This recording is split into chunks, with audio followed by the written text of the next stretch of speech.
Yeah, what's interesting though about this is how easy this plays out today. I mean, this idea that we think we know what God wants and we try to Yes. reduce it to some simple formula or do the motions or what does it mean to be a Christian? And I mean, you can see, right, where they struggled, we struggle, how easy it is for human beings to try to reduce their Christianity down to something formulaic. Reaching from way down here. From way down here. Welcome to Thread, a podcast designed to explore God's story and lead you into a full life in Christ. Thank you for joining us in this conversation, co-hosted by myself, Hannah D'Souza, and Dr. David Proctor. Though I'm way down here, I get a better view of this boundless world. Hello, everyone, and welcome back to Thread.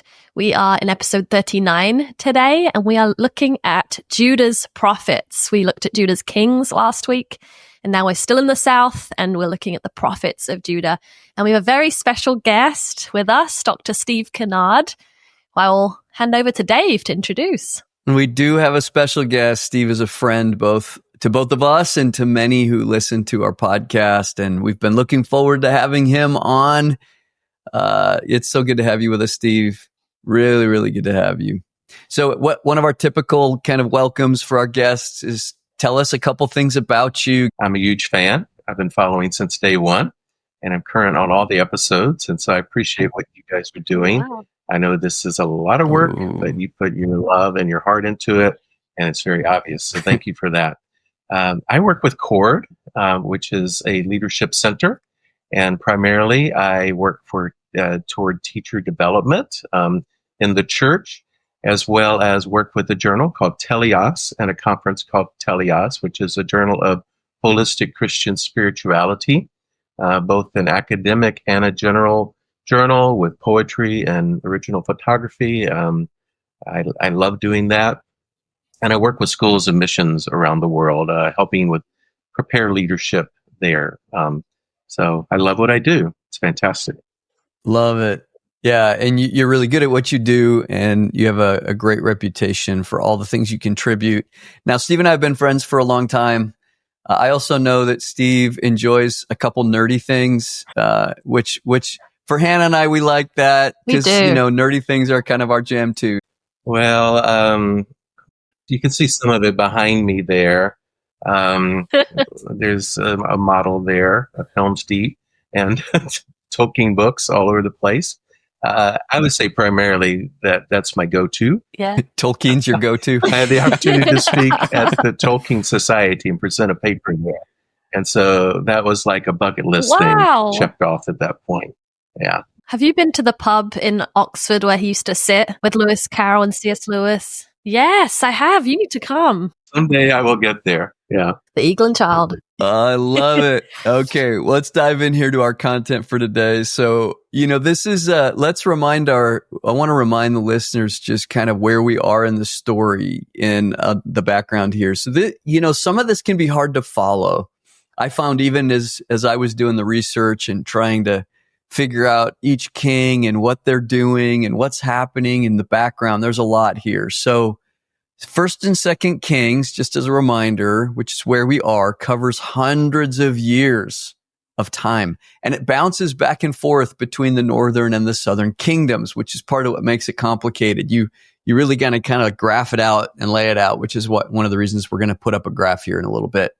So as we've already noted, it covers about 40 different kings and a few prophets over those two books. And when we looked at the Northern Kingdom a couple episodes ago, we talked about how the first king, Jeroboam, influenced all the subsequent kings by the choices he made in his life and how that really corrupted kings after him. When we addressed the prophets in the north, we used that as an introduction to discuss in general how prophets worked in society back then. And we looked at mostly Elijah and a little bit with Hosea. Now, last episode, we now moved to the south in Judah, and we discussed that there were, again, 20 kings. 8 of them were good kings, And we looked specifically at two kings that started their reign as boys at 7 and 8 years old. We looked at Joash and Josiah. So now we're in the south. We've talked about southern kings in Judah, and we're going to turn our attention to the prophets in Judah. And there were quite a few prophets in Judah. So that's why we're putting this diagram up. For those that are familiar with this, you'll see that each of the eras that we've been discussing, we're now in that God's people divided era. And if you look in the gold section of the diagram, you'll see Israel's prophets listed that we talked about in episode 37. And today in this episode, we're looking at this series of prophets. Now, we recognize Hannah and I kind of have this disclaimer all the time. We can't cover all of this content. And so I want to just do a brief overview of what each of these prophets did, and then we'll focus on one specifically. So in this era that we're discussing, these 7 prophets really, and this is one of the things that's so fascinating, they really only show up on the scene in the last 150 years of the southern kingdom's existence. So for this whole period of time, you've got north and south, no prophets in the south. The north is doing really poorly spiritually, and ultimately they end up in 721 to 722, somewhere in there, getting taken into Assyria. In the south, this is really when the prophets start showing up, is things have now gone really poorly in the north, and so now there's multiple prophets showing up here. And, prophets like Isaiah, which was one of the first prophets, really called for a repentance of sin. Nahum, another prophet of this period, he now comes and proclaims judgment against Nineveh and the Assyrian Empire that's just now taken Israel into exile. So that's kind of important because it warns the southern people that God's not siding with these other nations. He's just using them to help bring about that kind of judgment that's necessary. Zephaniah is another prophet who warns of the coming of the day of the Lord. It's really a judgment against sin and idolatry in the south. Of course, Jeremiah is a really significant prophet. Jeremiah is one of the prophets towards the end that starts talking about imminent judgment that will come because of this persistent sin and idolatry, and leads right up until the exile in the south. Another prophet, Habakkuk, wrestled with this problem of evil and how are we to think about that and God allowing injustice in the land. And we have Obadiah, who again addresses the destruction of this foreign nation, Edom, for its pride and mistreatment of his people, Judah. So those are all the prophets we're not going to talk about today. Sound great. Yeah. There was a lot there that we can't address, but what we are going to do is we're going to look at Micah today. Now, Micah is one of the earlier voices in somewhere between 740 and 686. So he's a prophet that really covers the period when the north is being taken into exile, and he's a voice during that period and into the south. So what's interesting, and one of the reasons we really wanted to focus on him, was his emphasis on justice and mercy and humility. He does warn of judgment for sin and corruption, but he also offers hope for restoration through this future ruler in Bethlehem. So that's the plan today.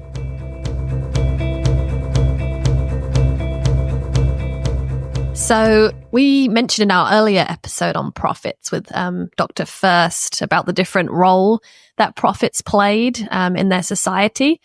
And we're going to touch on some of that, I think, with Micah too. But just as a recap, we spoke about prophets being troublers of those who oppose God, prophets as wonder workers, prophets as helpers of the marginalized, prophets as transmitters of Yahweh's word, so not their own, and then prophets as confronters of infidelity.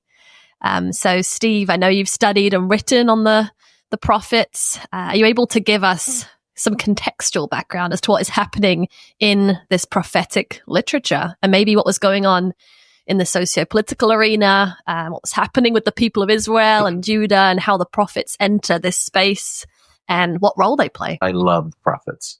and I have spent many years studying the prophets, and they energize me. They energize me because of their role, because of their call, because of their what they were talking about, as well as the language. I mean, just the language, the beautiful language that's used in the prophetic literature. I'm just drawn to it.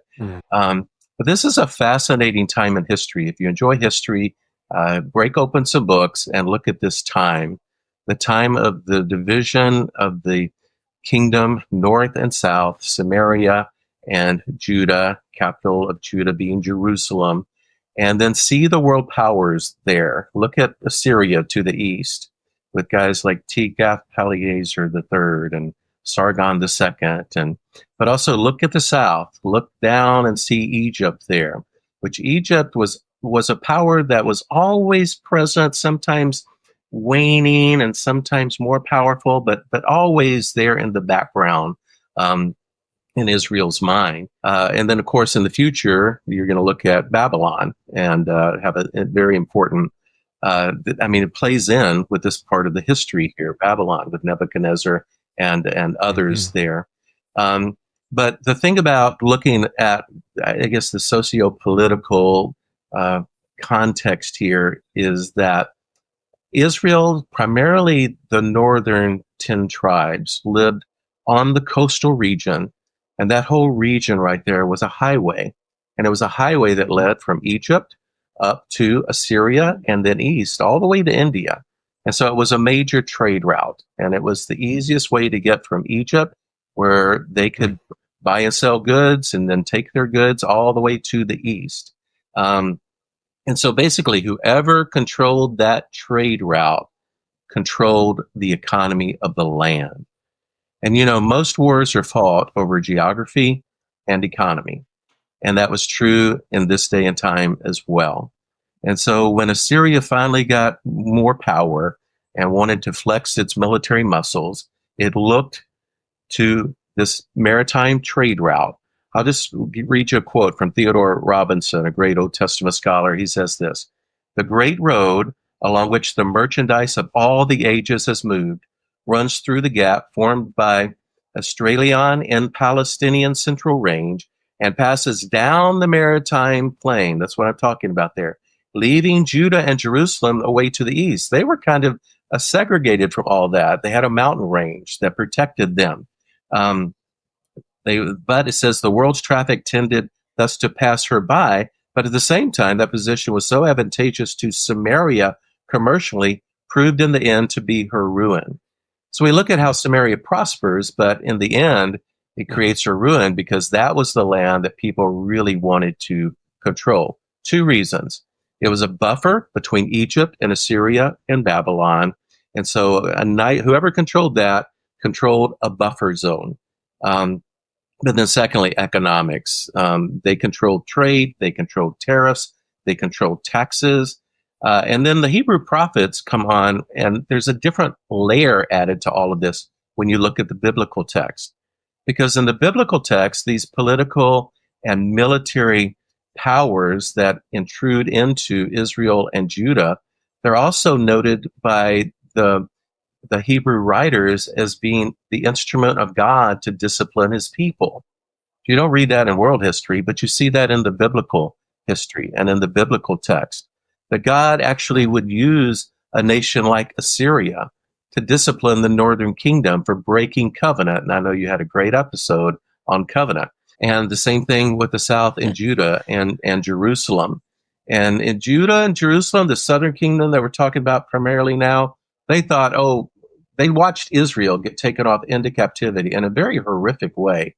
The Assyrians, when they took people into captivity, they marched them from their land across to Assyria, and then they repopulated the land with whomever they wanted to put there.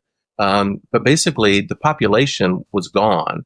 But that march was a horrific march. In Jerusalem, they watched this happen, but they didn't think it would happen to them. Why?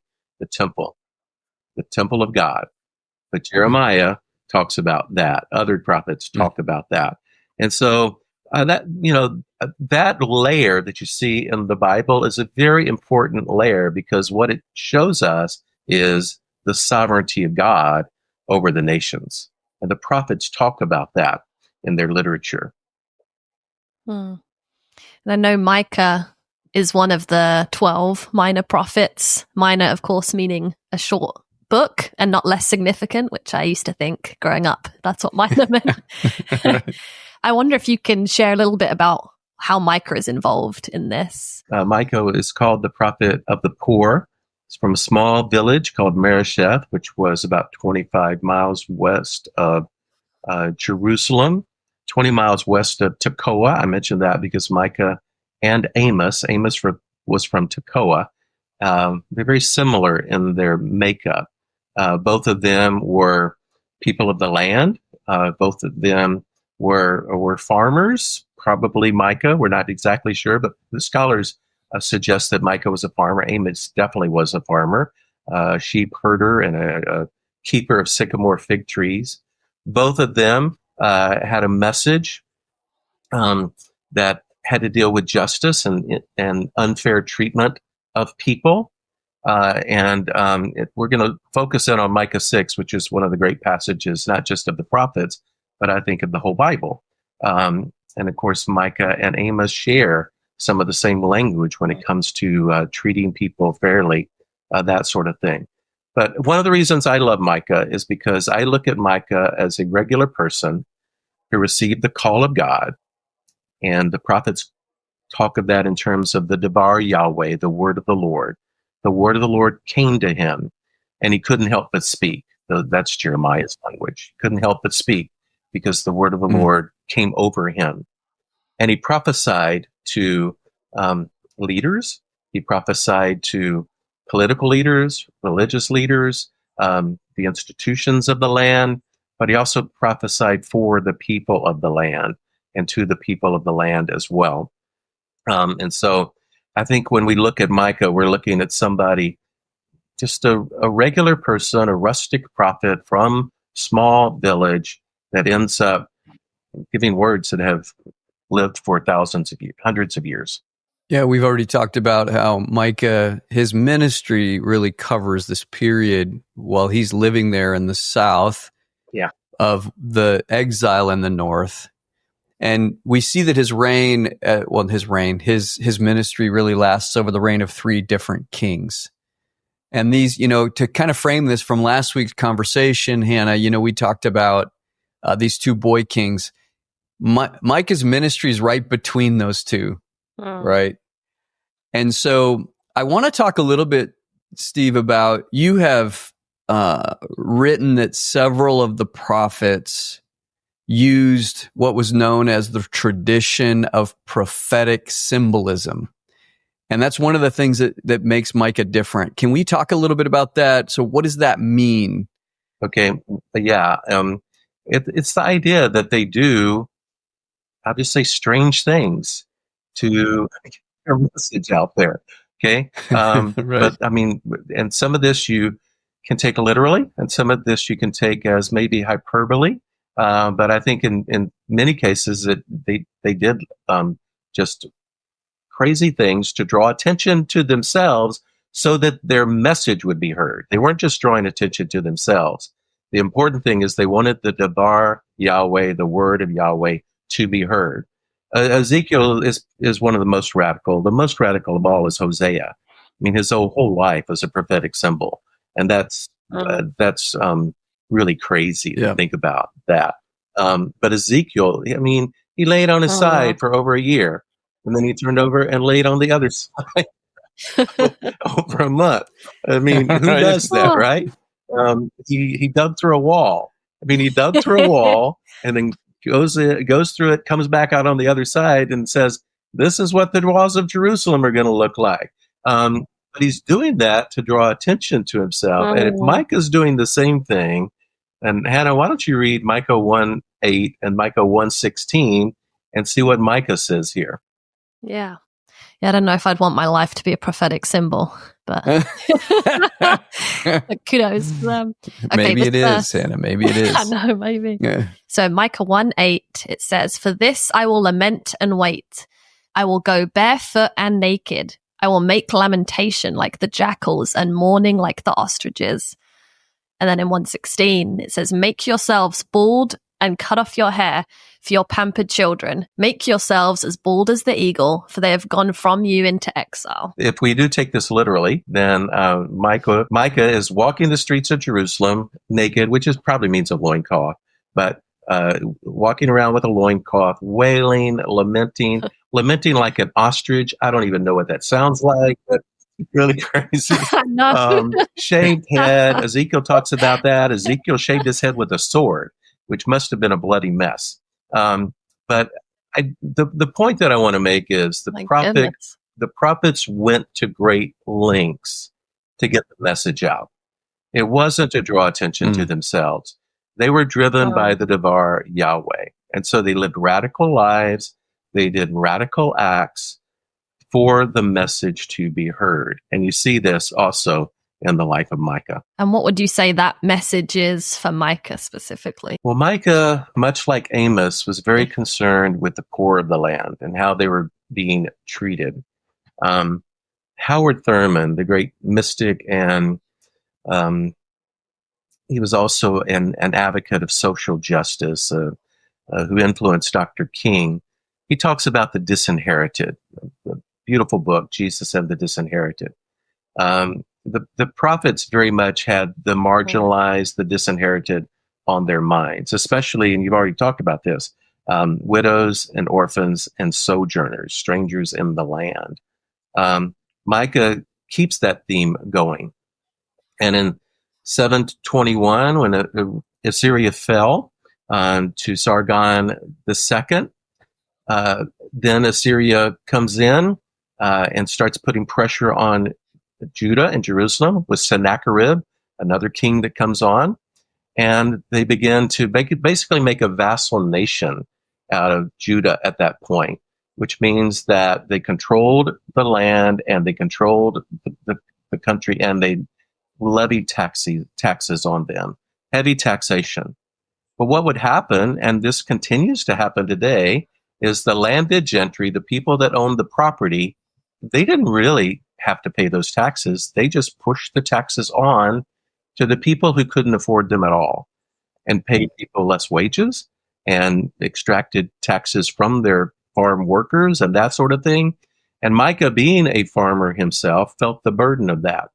And so he speaks out on behalf of the poor. He speaks out on behalf of the regular person. And he tries to help people see in this nation, it ought not be that way because of God and what God expects of people and expects of leaders and rulers and fair treatment and that type of thing. You can look at Micah 3 verses 1 through 3, and why don't you read that? And it kind of tells us a little bit there of what how Micah views the people that own the land, the landed gentry, the leaders. Yes, so 3 verse 1, it says, "And I said, listen, you heads of Jacob and rulers of the house of Israel. Should you not know justice? You who hate the good and love the evil, who tear the skin off my people and the flesh off their bones, who eat the flesh of my people, flay their skin off them, break their bones in pieces and chop them up like meat in a kettle, flesh in a cauldron." Yeah, you see the serious language there. Micah felt that. He felt that for his people. And he wasn't afraid to say it. That's one of the things I appreciate about the prophets. You're going to look at Jeremiah, but Jeremiah, he lamented over the land, but he also received tremendous abuse himself because he was willing to say it, to say what other people wouldn't say.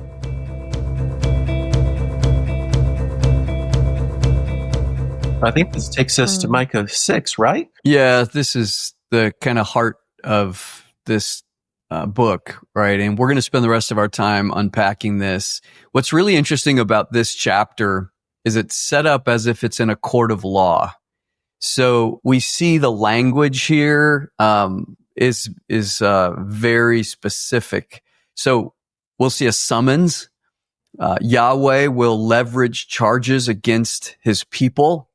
The people will enter a plea in their defense, and then there will be an indictment. And so these four kind of movements will be really clear. So Steve, let's start with this idea of the summons. Tell us, what does that mean here? I love this chapter. It's one of my favorite chapters in the Bible. I love it because of the message that we're going to see at the end. But I also love it because the whole thing is just constructed beautifully. It shows you the genius of Micah as a writer. And I think sometimes we fail to see that. We fail to see how wonderful the writers of the Bible were, and the genius behind the literature here. But you see it here. Micah, when he calls together this court to litigate and to make a judgment here, he doesn't just say, okay, let's get some people together and they're going to decide on this. No, what he says is, this testimony will be heard by the mountains, the hills, and the everlasting foundation of the earth. I love that. Yeah. Everlasting foundations of the earth.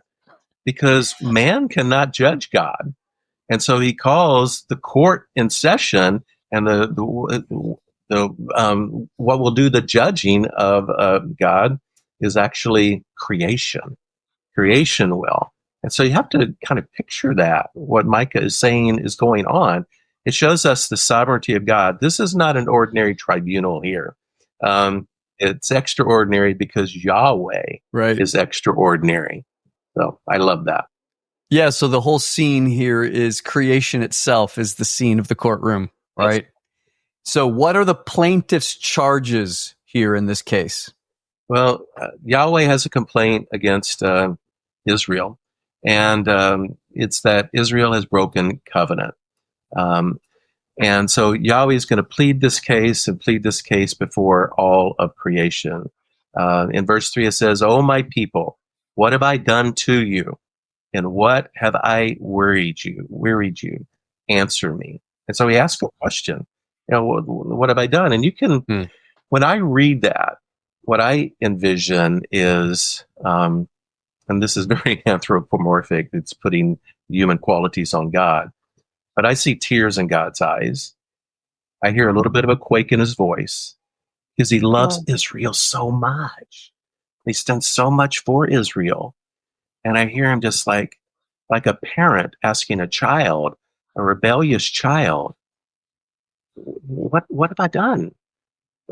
How have I mistreated you? Can you answer that for me? And so that is what happens next, is that Yahweh is just saying to them, I want you to tell me what I have done that is making you act this way. So it's I look at this as a very intimate scene in this courtroom. So how does Israel in this case defend themselves or respond in their own defense? Well, Israel comes back by saying, asking some questions themselves. What did you expect of us? And how do you want us to acknowledge you? And then Israel says, we kept up the rituals. We've done that. The sacrifices haven't stopped. And so what exactly do you want? And so Israel deflects a little bit. Israel says, we tried doing the ritual thing. So what more do you want from us? But Israel is misunderstanding God here. It gets back to even what you looked at earlier in like the writings of Samuel, the sacrifices and that sort of thing. That's not what God was really after. Israel thought that. And so, but God says, what I'm really after is relationship. What I'm really after is your heart. And so Israel lists ways that basically thinking along the terms of, let's earn our love. Let's earn God's love by doing these things. And that's just not what God expects. That's not how it works. And so that's when we get down to basically 6 verse 8, where God does tell them what he would like. Yeah, what's interesting though about this is how easy this plays out today. I mean, this idea that we think we know what God wants and we try to Yes. reduce it to some simple formula or do the motions, or what does it mean to be a Christian? And I mean, you can see, right, where they struggled, we struggle, how easy it is for human beings to try to reduce their Christianity down to something formulaic. So that leads us to this indictment, right? So this is the interaction back and forth. Hannah, maybe you could read this verse for us that brings us to a culmination in Micah 6:8. Yeah, I love this verse. It says, "He has told you, O mortal, what is good, and what does the Lord require of you, but to do justice and to love kindness and to walk humbly with your God." I know some translations say mercy, which I think Steve will expound on later. But there is an Old Testament scholar called Bernard Anderson who talks about the importance of this verse, and he writes, "Here we find expressed in a single sentence Amos's demand for justice, Hosea's appeal for the faithfulness that binds people in covenant with God and with one another, and Isaiah's plea for the quiet faith of the humble walk with God." So in the verse just read, Micah mentions 3 things that are required of God's people. It's the justice, the kindness or mercy, and the walking with humility. And I wonder, Steve, if you can expand on those 3 ways. First, this idea of acting justly with others. This word for justice is mishpat. That's the Hebrew word. And I like to translate it as fairness, because I think people use justice. Sometimes people look at that as a legal term. Fairness, they look at that as a relational term. And so that's my favorite way to define mishpat, is God is looking for us to act fairly with people, to treat people with equity, and to just to treat people fairly. This was the expectation, not just in the book of Micah, but this is a major theme throughout the prophets, is how are people being treated? In this case, the poor were being mistreated. They were being marginalized. They were actually being exploited. God expects leaders to respond to needs like that. God expects his people to respond to needs like that. Don't put burdens on people's backs. Instead, relieve them of those burdens. And so God was concerned with justice. This is a natural attribute that we see in God. Therefore, he expects his people to be concerned with fairness, with equitable treatment of other people. And I would say, especially in the words of the prophets, of those who are marginalized, the disinherited, Thurman's word, especially the widow, the orphan, and the sojourner. But I would add to that poor. Yeah, I think this point is so important. And I've been in many liberation theology classes where these are kind of central tenets in that theology. And actually, we see many Christians throughout history for whom their faith in passages like this have really fueled their engagement in social issues and righting injustices that they've seen in their societies.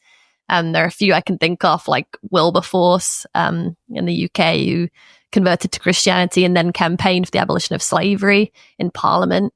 I think of the Salvation Army. That was a big charity that was founded by a Methodist preacher who was concerned about the conditions of the poor in London. And himself, I think his name was William Booth, saw himself as like a preacher to the marginalized of society that the church was overlooking. You mentioned Howard Thurman, and actually had to read his book this week, Disciplines of the Spirit, for my class. But he's a big figure in Boston, first African-American dean of Boston University, and also co-founded the first racially integrated church, which I think is significant, in San Francisco. And as you mentioned, mentor to MLK, whose faith was crucial to his work in civil rights. I think a critique I can hear people have of Christianity or the church and the spaces definitely that I'm in. I think the divinity school I'm part of is a very activist space.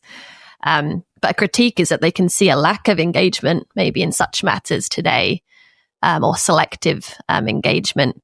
What do you think, Steve, our, or maybe the church's responsibility is to this call today of Micah? Well, I would say, does the church want to have a prophetic voice in the world today? And if the church wants to have a prophetic voice, then the church ought to embrace what the prophets were concerned about.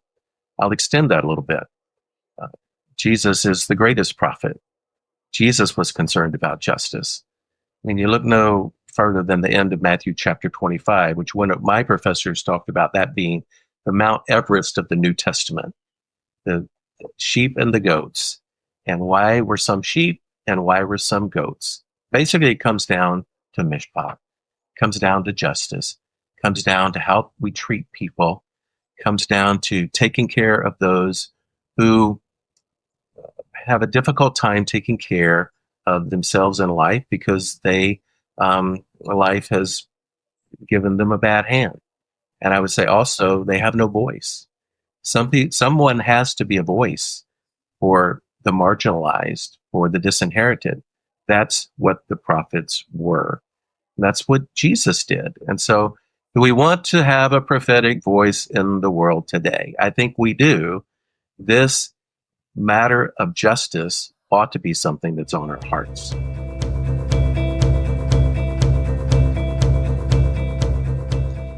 You know, sometimes I think we can tend to think of this only in the form of activism. And activism plays a really important role, but there's something much bigger and much deeper to this that should really be an active part of every Christian's and every minister's ethos, the way that they think. We're big fans of Brueggemann on this podcast. We've talked a lot about him in the past. He wrote a book called The Prophetic Imagination, which I highly recommend. But the way that he concludes it is he talks about ministry as being prophetic in general, in a general sense, meaning that the role of anyone serving in any capacity of ministry is to invoke an alternative consciousness at all times. Meaning fairness is not something that exists, to use your point, Steve. It's fairness is always in need of being addressed, always. And it's not something that we go, oh, now I'm going to be an activist and going to really promote fairness. No, fairness should be what drives us in how we do ministry. And it has to be done in all aspects of ministry. And its primary purpose really is to penetrate numbness and that's what happens to us. We get numb to these realities, especially when you're in the privileged class or you're in the privileged spiritual space. And the role that we all should play is to penetrate that numbness, to penetrate that kind of despair of those that are in need, and to bring those things, those issues to surface all the time. So I think also, Hannah, in answer to your question, what role does the church play? I think we all have to cognizantly or always be cognizant of that reality that's around us. And that's got to be an integral part of how we behave on this planet. As far as activism, that's important. But I would look at that in relation to doing justice as the last step. I like to think, when I talk about justice, I like to think of heart, head, and hands, or hands and feet. And heart has to be involved first. We do this because this is who God is. We act justly because God acts justly. That's the word of the prophets. But we also think about it, and we get it in our heads, and we understand it, and we try to think about what's the most appropriate act here, because we can do damage if we don't do it rightly. So we use our heads, and then we get the hands and feet involved and get active with it. But I think that it's important for us to do it in the right way, and that's by involving our heart, compassion. I love the Greek word splanchnizomai. It's my favorite Greek word because it's the compassion of God. Really talking about God. Say that 3 times quickly. Yeah. Is your insight involved in this? So heart, head, and hands. Okay, so I know Steve, I think there's something you just brought up that's really important. That fairness plays on both sides of this too. An overreaction to someone being mistreated and then mistreating the perpetrator doesn't solve the problem. And I think that's what can tend to happen in activism, is that we actually now start demonizing those that have been doing the mistreating. But fairness is got to be equitable. And that's the great challenge of bringing about justice or fairness, is to carry that mercy and grace to everybody in that process. So I appreciated you bringing that up. Thank you for that. And I was going to say, perfect segue. It's being fueled from the inside. I love that. So the second point I think you were going to expand on is this part about loving kindness or mercy that we see in Micah 6:8. The idea here is hesed. It's a huge Hebrew word. We love kindness. We love mercy. We actually love forgiveness. We're creating a community where we don't villainize people, but instead we're creating a safe haven for people. But this word hesed, my Hebrew professor, every time he came across this word in the text, he never translated it with just one word. He said it's too big for one word. You can't just say kindness. You can add loving kindness if you want. He would usually say love, grace, mercy. But then he would add things to it. I mean, sometimes he'd say love, grace, mercy, kindness, forgiveness, and just go off, But I never heard him translate this word the same way twice. It's just too big a word for that. But it encompasses this idea of God being a God of mercy, God being a God of kindness, God loving kindness, God showing his people kindness throughout the ages, which is part of what this courtroom scene is all about. And if God is that way, then Micah's point is God's people ought to be that way. And God's community ought to be that way. We ought to be a community of hesed, which is a community of love, a community of acceptance, a community of forgiveness, a community of mercy, a community which shows kindness to other people, a community that loves kindness. All of these ideas embraced to this one amazing Hebrew word. Oh, I love that. This is another point that I think is so crucial to our age today. People are sometimes surprised to hear that a lot of the people I'm in divinity school with identify as atheists. And actually, now that I've befriended so many of them and I've been 3 years in classes with them, I'd say about 95% of them have church hurt that they're coming in with into that space. Wow. Which is why I think this is such an important topic, this idea of hesed in church communities. And I wonder if you're able, Steve, to offer any suggestions from your many years of ministry experience for how a culture like this might be created in our communities. I think we can tend to think it needs to come from leadership, and I'm sure there's an element of that. But even in this verse, we see Micah is addressing all of God's people in this call of loving kindness or loving mercy. Wow, what an important topic. What I think that the church ought to be a safe haven for people.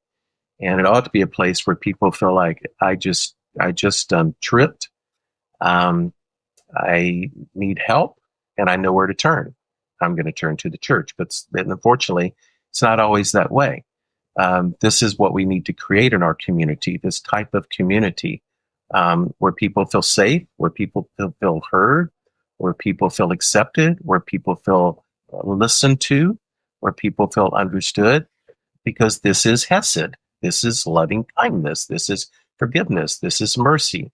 And I think to me, the ultimate example of this is Jesus. I mean, you look at the ministry of Jesus and you see how people were drawn to Jesus. You see how even the children were drawn to Jesus because he exuded hesed. He exuded loving kindness. He exuded safety. I think about particularly the story of the woman who was caught in adultery, brought to Jesus by a group of men. She felt safe with Jesus. She didn't feel safe with any of the other guys. She felt safe with Jesus. That, to me, is the picture of what the church ought to be, that type of community. I love that response. I guess we can move on to the last portion of that verse, walking humbly with God? Humility is the ability to be taught, be teachable, and it also has to do with the idea of wanting to learn, wanting to change, wanting to even have things pointed out to us that need to be pointed out to us. But I don't really want to emphasize that so much. I want to emphasize this idea of to walk, because to walk actually means a lifestyle. What God is expecting of his people. How do we acknowledge God? We have a lifestyle of humility. It's not something that comes to us when something bad happens and all of a sudden now we have to face our mistake. But it's just that becomes who we are. I think both as a people and as a community, this is our lifestyle. To walk in this way, and we're constantly learning. We're always curious. We let go of this aspect of certainty about everything, and we are people that want to grow and learn from whomever. We learn lessons wherever we are in life. I personally love to go out in nature and just learn from nature. Anthony the Great and Augustine and others said, nature is a book that ought to be read.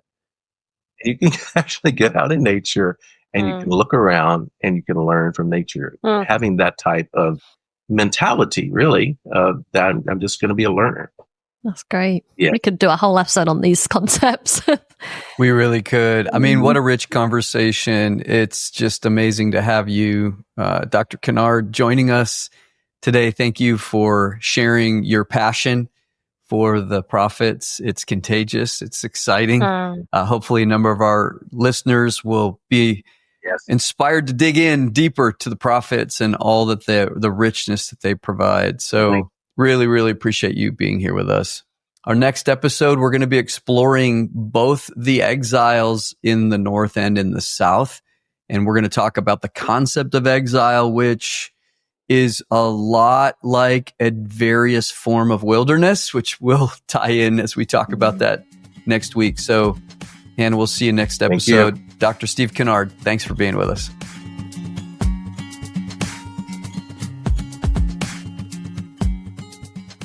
Thank you for joining this Thread conversation. We're more than a podcast. Check out threadpodcast.org for more immersive content. Though I'm way down here, I get a better view of this mountain.